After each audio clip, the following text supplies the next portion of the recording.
नमस्कार, आप देख रहे हैं न्यूज 18। मैं हूं आपके साथ मेनका चौधरी और अब खबरें विस्तार से। सबसे पहले बात कर लेते हैं उत्तर प्रदेश में भारतीय जनता पार्टी के नेतृत्व वाली योगी आदित्यनाथ सरकार की। 8 साल पूरे हो चुके हैं सरकार को और इसे लेकर आज सीएम योगी आदित्यनाथ सुबह 11 बजे प्रेस कॉन्फ्रेंस करेंगे। सीएम योगी अब तक किए गए कामों को जनता के सामने रखेंगे और आगे के रोड मैप की जानकारी देंगे। आपको बता दें, सीएम योगी ने 19 मार्च 2017 को पहली शपथ ली थी और दूसरी बार सीएम योगी आदित्यनाथ ने 25 मार्च 2022 को शपथ ली थी। योगी सरकार के 8 वर्ष पूरे होने पर बीजेपी पूरे प्रदेश में कार्यक्रम आयोजित करेगी। आज से 14 अप्रैल तक प्रदेश में बूथ से लेकर जिला मुख्यालयों में कार्यक्रम आयोजित की जाएगी। ये तैयारी की गई है। इस अभियान के तहत जिला स्तर के लाभार्थी मेले आयोजित किए जाएंगे। घर घर जाकर सरकार की योजनाओं के बारे में लोगों को जानकारी दी जाएगी।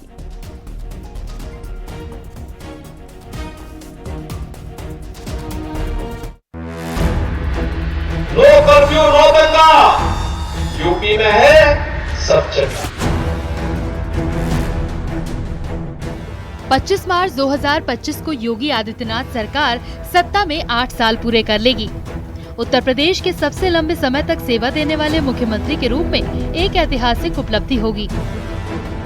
यूपी भारत का ग्रोथ इंजन, सुशासन, सेवा और सुरक्षा के मंत्र के साथ योगी सरकार के 8 साल पूरे होने पर अब योगी सरकार जिलों में जश्न मनाएगी। दरअसल योगी सरकार के जो 8 साल पूरे हुए हैं उनको लेकर योगी सरकार उत्तर प्रदेश के सभी जनपदों में कार्यक्रम आयोजित कर रही है। इसमें जो प्रभारी मंत्री हैं, उत्तर प्रदेश सरकार के जो मंत्री हैं, जिलों के प्रभारी हैं, वो जिलों में प्रेस कॉन्फ्रेंस करेंगे और सरकार के कामकाज के बारे में बताएंगे।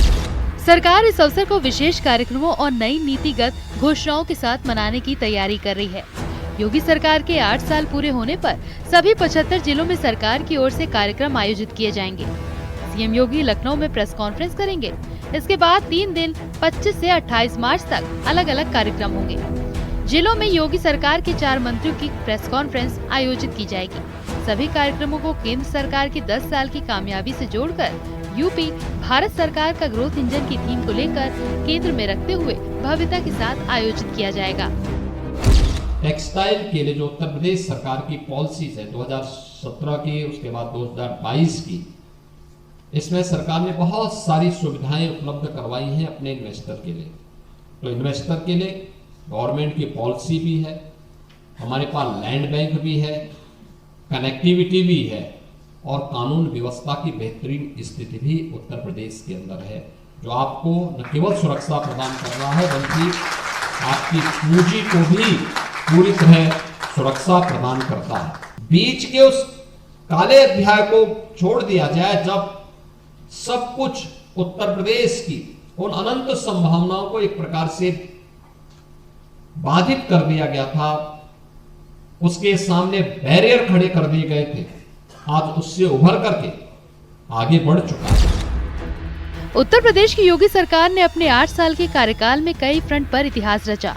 योगी सरकार के 8 साल में 15 लाख करोड़ रुपए का निवेश हुआ, जिससे 60 लाख युवाओं को रोजगार मिला।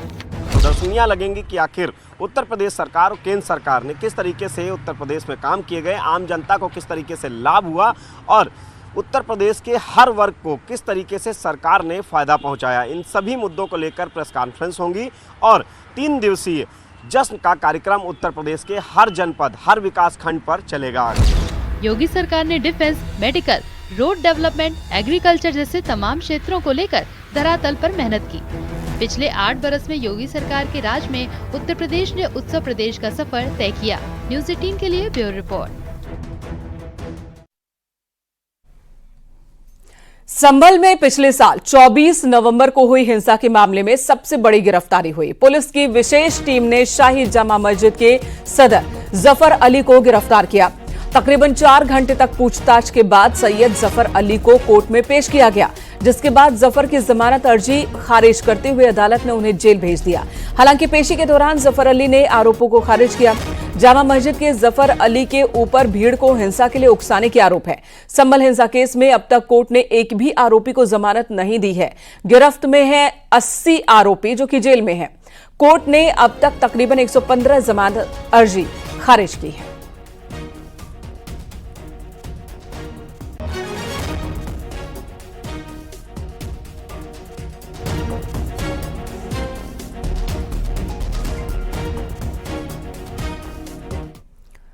तो भीड़ को उकसाने के आरोप में गिरफ्तार जफर अली ने पेशी के दौरान सफाई दी। उन्होंने कहा कि उनके ऊपर जितने भी आरोप लगे हैं सभी गलत हैं, उन्हें झूठा फंसाया जा रहा है, उन्होंने कोई हिंसा नहीं की, न करवाई।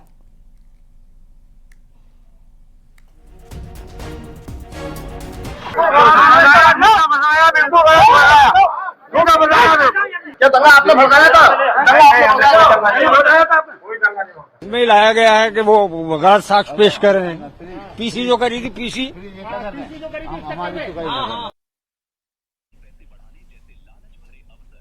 उधर संभल में हिंसा को उकसाने में भीड़ को उकसाने के आरोपी जामा मस्जिद के सदर जफर अली को जेल भेज दिया गया। इधर उनके वकीलों ने उनकी गिरफ्तारी पर सवाल उठाए हैं। ये गलत है ना, उनको गिरफ्तार किया गया। ये घटना 24 तारीख की थी और जफर साहब ने जो बाइट दी थी वो 25 तारीख को दी थी, तो ये उन पे ऑफेंस बनता भी नहीं था। वो घटना के समय वहाँ पे मौजूद ही नहीं थे। अगर वो इस स्पीच का हवाला देते हैं कि 25 तारीख का, तो 24 तारीख की घटना से उसका कोई मतलब ही नहीं है। ये उन पे गलत है ना कार्रवाई की गई है। ये गलत है ना, उनको गिरफ्तार किया गया। ये घटना 24 तारीख की थी और जफर साहब ने जो बाइट दी थी वो 25 तारीख को दी थी, तो ये उन पे ऑफेंस बनता भी नहीं था। वो घटना के समय वहाँ पे मौजूद ही नहीं थे। अगर वो इस स्पीच का हवाला देते हैं कि 25 तारीख का, तो 24 तारीख की घटना से उसका कोई मतलब ही नहीं है। ये उन पे गलत है ना कार्रवाई की गई है। सीएम योगी आदित्यनाथ ने विदेशी आक्रांताओं के मुद्दे पर बयानबाजी करने वाले विपक्षी नेताओं इंडोनेशिया के राष्ट्रपति नेताओं को ये नसीहत दी है कि वो इंडोनेशिया के राष्ट्रपति से नसीहत लें। सीएम योगी ने कहा कि इंडोनेशिया के राष्ट्रपति अपना डीएनए भारत से जुड़ा बताते हैं, लेकिन भारत के कुछ विपक्षी नेता हैं जो आक्रांताओं के पक्ष में बयान देते नजर आते हैं। सीएम योगी ने कहा कि विदेशी आक्रांता कभी भी भारतीयों के आदर्श नहीं हो सकते। इंडोनेशिया के राष्ट्रपति के द्वारा रिपब्लिक डे परेड के अवसर पर दिए गए बयान का स्मरण करना चाहिए, जब उन्होंने कहा था एक देश का राष्ट्राध्यक्ष कहता है कि अगर हमारा डीएनए कभी जांचा जाएगा तो भारतीय निकलेगा। इंडोनेशिया दुनिया का सबसे बड़ा मुस्लिम बाहुल्य देश है और उनका यह बयान भारत के अंदर विदेशी आक्रांताओं को अपना आदर्श मानने वाले लोगों की आंखों को खोलने वाला होना चाहिए। जो लोग आक्रांता थे, जिन लोगों ने भारत की आस्था पर प्रहार किया, जिन लोगों को भारत और भारतीयता से नफरत थी, जो भारत की बहन बेटियों की इज्जत पे हाथ डालते थे, जिन्होंने भारत की सनातन संस्कृति को रौंदने का कार्य किया था, जो आक्रांता बनकर के भारत की आस्था को कुचल रहे थे, वे भारत के लिए कभी आदर्श नहीं हो सकते, भारत के नागरिकों के लिए कभी आदर्श नहीं हो सकते। औरंगजेब को लेकर सियासी वार पलटवार जारी। अब आरएसएस ने भी विपक्ष को नसीहत दी है। आरएसएस के सर कार्यवाहक दत्तात्रेय होसबोले ने कहा कि जो भारत के विरोधी रहे हैं उनको आइकन नहीं माना जा सकता। आरएसएस का कहना है कि गंगा जमुनी तहजीब की बात करने वाले लोग औरंगजेब के भाई दारा शिकोह को याद करना क्यों भूल जाते हैं। वहीं समाजवादी पार्टी ने आरएसएस और बीजेपी को ही इतिहास दोबारा पढ़ने की नसीहत दी है।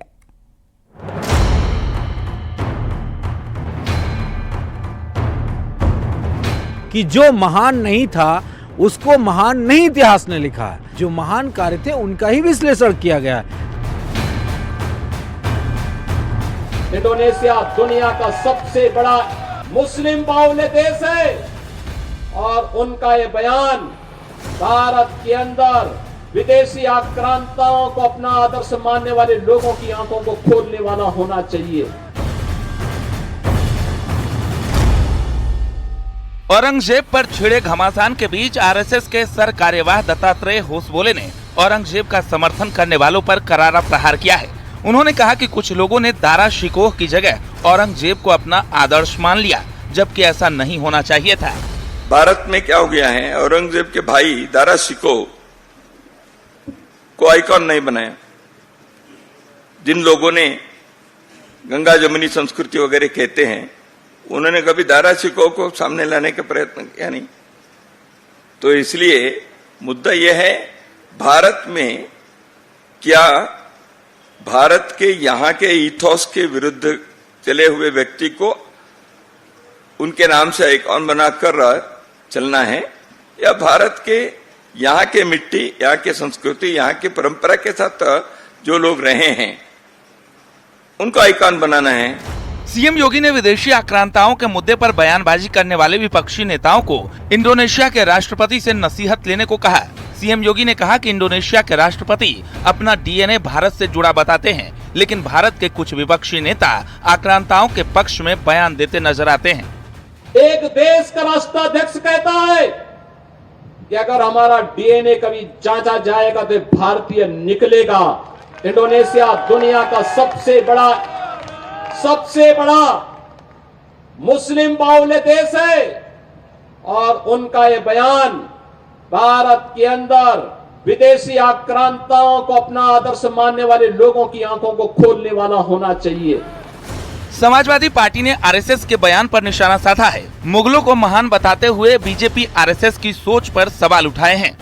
क्या आरएसएस के लोग, बीजेपी के लोगों ने इस बात को नहीं पढ़ा कि जो महान नहीं था उसको महान नहीं इतिहास ने लिखा है। दारा सिकोह हो, अकबर हो या और भी तमाम सारे शासक हों, उनके जो महान कार्य थे उनका ही विश्लेषण किया गया है। ठीक उसी तरह हिंदू राजाओं में भी बहुत सारे राजा हुए, लेकिन जो महान सम्राट अशोक का स्थान है, महान चंद्रगुप्त का स्थान है, वो सभी राजाओं का नहीं है। वहीं बीजेपी ने पलटवार कर कहा कि समाजवादी पार्टी और कांग्रेस की सोच हमेशा सनातन विरोधी ही रही है। आक्रांताओं के लिए इस देश में कोई जगह नहीं है। निश्चित तौर पे हमारे देश में सभी धर्म के लोगों की पहचान है और सभी धर्म के लोगों का सम्मान है, लेकिन जो आक्रांता, लुटेरा, तताई, दुराचारी और जो भारत का है ही नहीं, उसके लिए भारत में कोई जगह। औरंगजेब पर छिड़ा घमासान थमने का नाम नहीं ले रहा। बीजेपी जहां मुगल आक्रांताओं पर मुखर है, वहीं एसपी कांग्रेस उन्हें महान बताने की दलील दे रही है। Bureau report, news 18।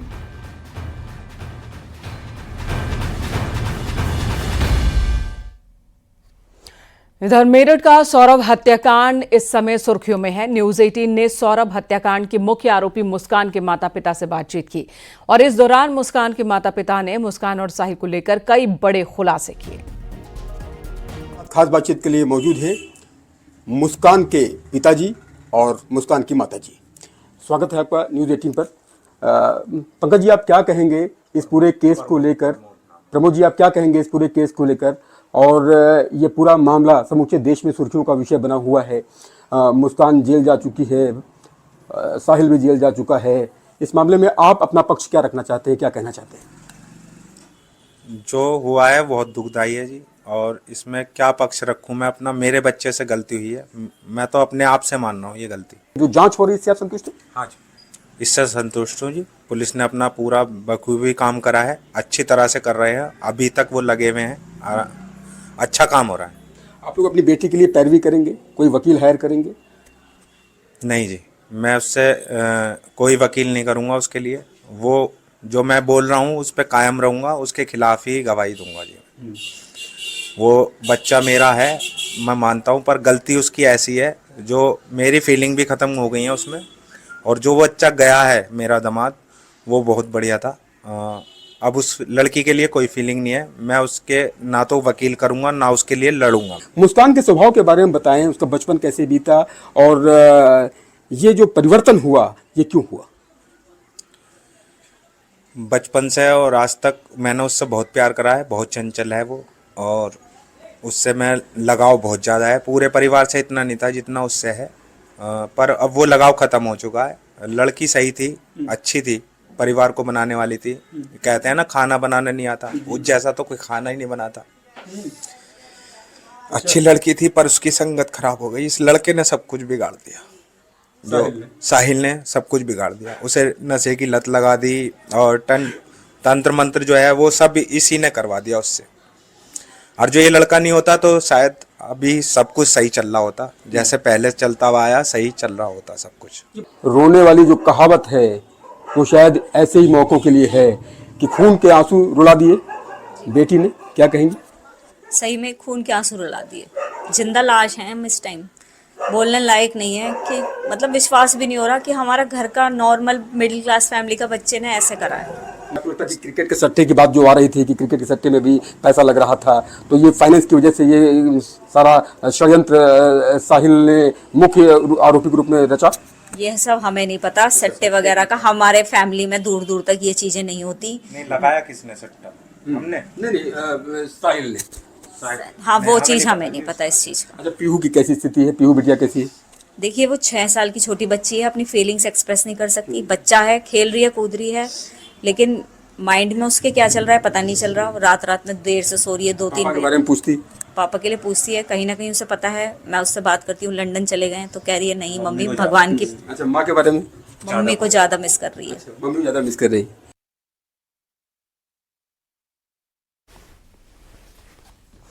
और अगली खबर का रुख कर लेते हैं। अगली खबर, फिलहाल सौरभ मामले की छानबीन चल रही है मेरठ हत्याकांड को लेकर, और इसी बीच मेरठ के सौरभ राजपूत हत्याकांड में एक मोड़ भी आया है और एक नया वीडियो आया है।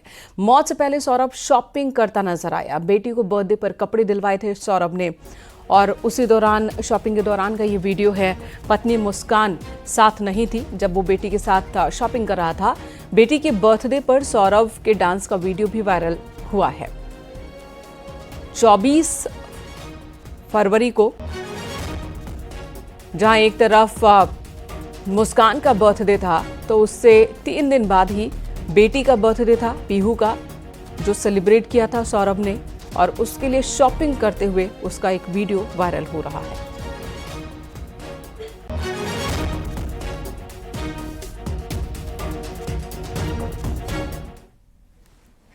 मुस्कान और सौरभ की शादी के फोटोज भी सामने आए हैं। सौरभ और मुस्कान की शादी के बाद की कई तस्वीरें सामने आई हैं। गले में माला डाले नजर आ रहे हैं दोनों।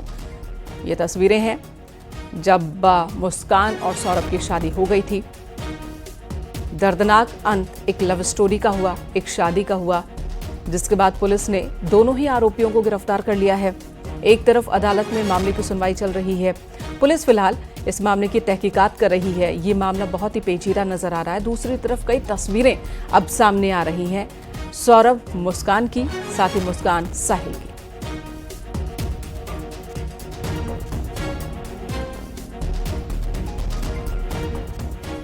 मेरठ के सौरभ राजपूत हत्याकांड मामले में मुस्कान की मां का बयान भी आया, जिसमें वो मुस्कान की असली मां होने की बात कह रही है। साथ ही साहिल के मुस्कान के साथ तंत्र विद्या के इस्तेमाल करने की भी बात पर हामी भरती दिख रही है। मुस्कान के पिता ने मुस्कान का केस लड़ने से फिलहाल इनकार कर दिया है और अपने ऊपर लगे सभी आरोपों को नकारा है। वो गुस्से में लगा रही है। बचपन से अपनी मौसी से बहुत प्यार करती थी। जब वो 5-6 साल की थी, उसकी मौसी एक्सपायर हो चुकी है, मेरे से छोटी वाली।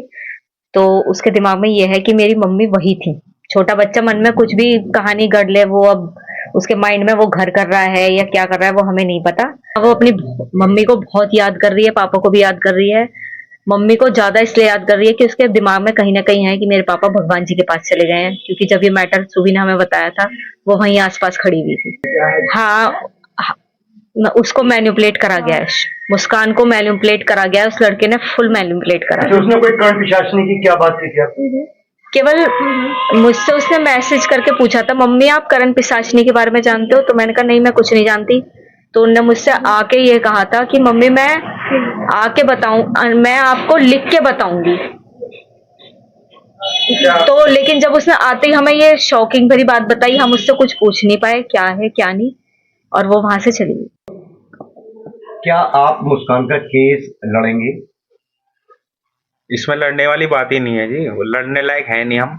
और जो मुस्कान बोल रही है कि मेरे पापा मेरे लिए नहीं लड़ेंगे, वो जानती है कि हाँ मैं उसके लिए नहीं लड़ूंगा। मेरा बच्चा मुझे जानता है कि वो गलत के लिए कभी खड़े नहीं होंगे, और कभी नहीं लड़ूंगा मैं उसके लिए, ना वकील करूंगा ना लड़ूंगा। आप जेल में मिलने जाएंगे मुस्कान से? नहीं जी, मैं मिलने नहीं जाऊंगा उससे। और वो किसी वजह से छूट भी गई तो उसे मैं उसे घर के अंदर नहीं लूंगा। आपके ऊपर आरोप लगा रहे हैं सौरभ के घर वाले कि जो मकान है आपने सौरभ के पैसे से खरीदा, इसमें कितनी सच्चाई? ये झूठ है जी। और ये मकान मैं जब ले पाया हूँ जब मैंने 2 दुकानें सेल करी हैं, एक शास्त्री नगर और एक सर्राफे, मैन सर्राफे की। द प्रतापगढ़ पुलिस ने धर्मांतरण करने वाले गिरोह का खुलासा किया। पुलिस ने धर्मांतरण करने वाले 3 आरोपियों को गिरफ्तार किया है। पट्टी कोतवाली के लवेदा गांव के लोगों की शिकायत पर पुलिस ने कार्रवाई की। 3 आरोपी गिरफ्तार किए गए। महीनों से लवेदा गांव में धर्मांतरण का खेल चल रहा था। ईसाई मशीनरी बड़े पैमाने पर झाड़ फूंक के नाम पर धर्म परिवर्तन करवा रही थी बड़ी संख्या में लोगों की, और इसी मामले में ये गिरफ्तारी हुई है।